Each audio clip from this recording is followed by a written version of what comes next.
So, but in terms of I want stats, to ask you, Arab money for Manchester United, confirm? I hope so. But no announcement. No announcements. I don't think there would be any announcement anytime soon because again, if it's still in the talking terms in terms of meetings and all that, then I think it's a wrong time. So is it a reliable source or what?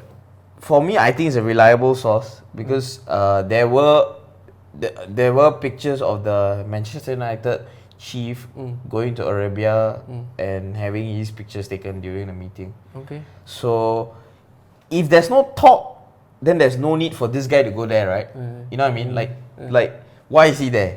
It's not like Manchester United investing in Arabic money, So if he is there, because that meeting is like Saudi Arabia investment conference or something. Oh, okay. So as a country, as like because the Saudi royalties literally run the country. So it is part of their pet project. You know, it's almost like their pet project. They just want to do it because it's like their hobby. You know, fantasy league lah. They macam want to invest in something. Okay, I pick you. You know, so it is almost like that for them. It's like a. So it's a consortium. Yeah, it is like a family. So it's not one fella lah. It's one fella who is sort of heading the thing, but it's altogether just run by his family. And the Glaciers might sell. I think they will be tempted, very much tempted. But of course, look at it this way: the Glazers would want to sell if they're guaranteed a profit. You know what I mean? Because I think when they bought, I mean, I could be wrong because I haven't seen through the numbers yet. But if I'm not wrong, when they took over Man United, they were valued at 2 billion, going 3. Okay. Or I would say they've just touched 2 billion. Okay. So then they took over, right? And then of course when they took over, they took over with like debt. So they had to borrow and all that kind of thing. So they've managed, but then of course that has how to say, like, brought our value down. Okay. If without the debt and all that, United would be a lot richer, a lot investments going on. But then of course they did not. They were in debt, so they couldn't really overcome the riches. I mean, they were still in the top 5 right? But then could do a lot better. So right now, if they, so imagine if the Glazers came in at 2 billion, and now the club is valued at 3 billion up, and if I'm not wrong, they're asking for 4 billion. Okay.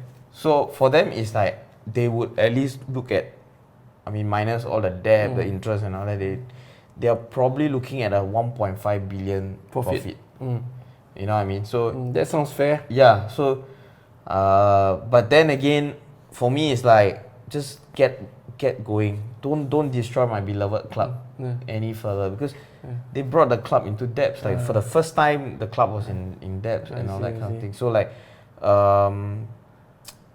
it was like a perfect club before they came in, and that's the thing. Like, I feel like the only reason during Glazer's time we were successful, it was just down to Sir Alex, because he did not bother about the board. All that, like he just went on and do his job and make sure his players did the job, you know, get the job right, philosophy all the way.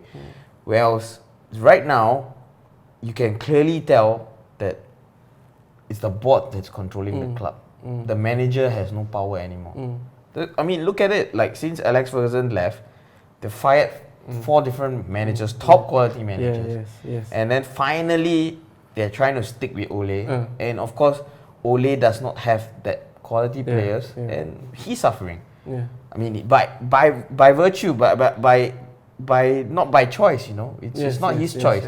He was handed that. Yeah, he's inherited a shit team. Honestly, it's like even Mourinho didn't like his team. You know, he wanted to add more players. So he's getting Mourinho's leftovers, and then Mourinho considered overachieved lah with whatever he had. Exactly. So, I mean, for me, I would say Glazers out. I mean, it was highly Glazers, likely, highly likely, and I mean, even if the Arab money comes in, I don't think we will go like become like Manchester City. You know what I mean? Like buying all the top players.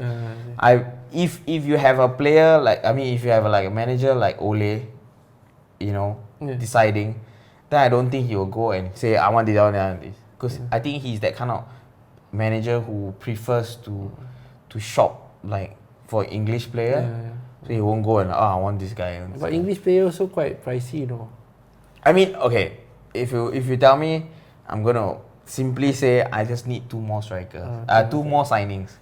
Okay, I'll say if the Arab money is coming in or not coming in, whatever. But if we can get Sancho and Madison, I'm okay. I'll be freaking happy, over the moon, man. Because I believe like they could be the missing puzzle. Defensively, not so bad. We are okay, and then midfield. If Pogba, assuming Pogba stays, and then we add Madison, and then on the wing we throw Sancho, then I got Rashford, Martial in front, enough.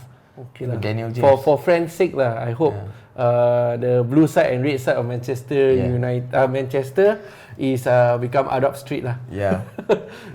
We have some Arab money lah, oil money. Yeah, I mean, I guess it's about time lah. Someone thought about buying United lah, because we are desperate for an owner change.